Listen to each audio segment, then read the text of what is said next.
Two amateur radio operators make contacts using CW or Morse code. Because of the sheer volume of stations on the air, and the fact that these operators are working out of a tent rather than a radio room, one thing becomes clear. This must be field day.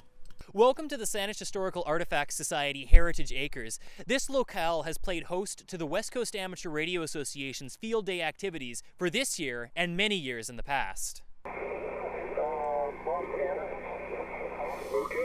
Field Day is an annual amateur radio communications exercise that prepares radio operators for the sort of conditions they would be subject to in an emergency situation. Radio operators set up a temporary station and use portable generators, batteries, or other mobile power sources to run a ham radio station for 24 hours. To maximize participation, the American ARRL has encompassed a contest aspect to the exercise. Points are awarded for each contact made, and at the end of the day, the team with the most points wins. Victoria, BC's West Coast Amateur Radio Association has participated in the field day activities for many years, and has always done respectably in the rankings. Setup begins early. Members of the local radio community typically meet up for breakfast at 8, and by 10 a.m. the setup is in full swing, and the first issue to tackle is the antennas. Yes! Yay, perfect! Fortunately for the club, Jens, an arborist from Duncan, is always willing to donate his time and the use of his giant slingshot for the purpose of slinging antennas high into the trees.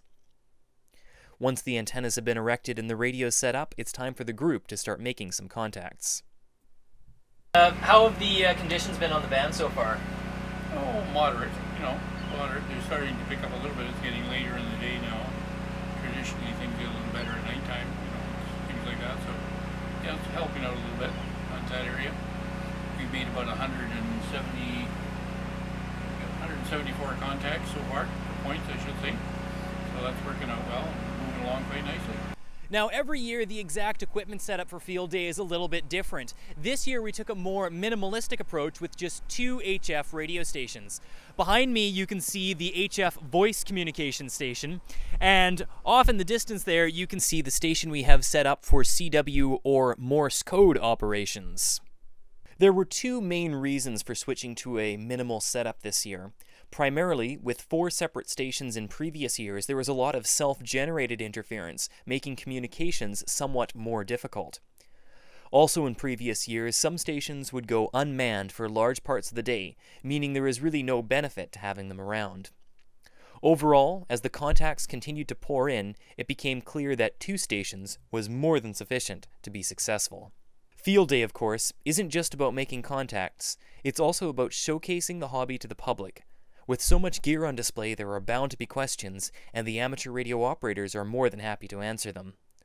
This year at Field Day, we even managed to get a VIP guest, the mayor of the town of Central Saanich, to have a look at the events, albeit only for a short time. As day turns into evening, Field Day is still a hive of activity, and at 5 p.m. a potluck supper is served. After dinner, the Field Day Awards, a new tradition that started last year in memory of Alan Robson, VE7 Whiskey Uniform, are presented.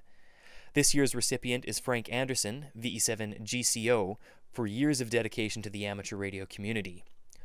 Also handed out 2 honorable mentions, one for Jim Chu, VE7 GOF, for years of hard work coordinating the Field Day events, and another for Steve Pocock, VE7 GTU, who has helped the club rack in points on CW and will be moving out of the area this year.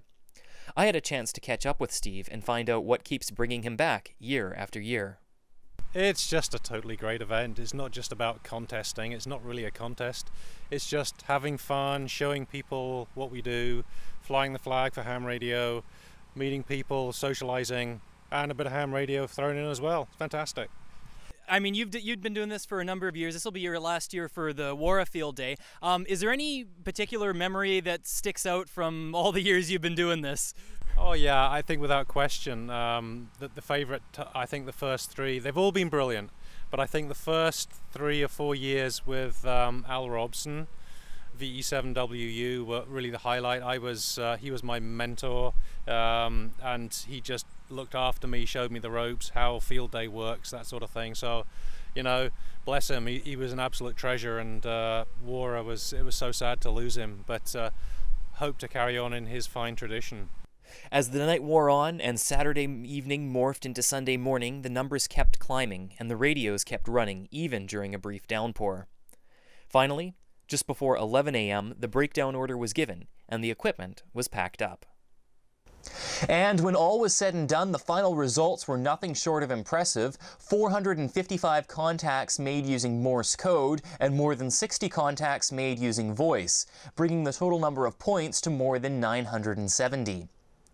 You can definitely be sure that having only 2 stations this year as opposed to the 4 of previous years definitely didn't hurt results any, and based on the record number of CW contacts, may even have helped. You can also be sure that the dedicated team of radio operators tasked with organizing this event already is into the planning stages of next year. For iNet, this is Christopher reporting.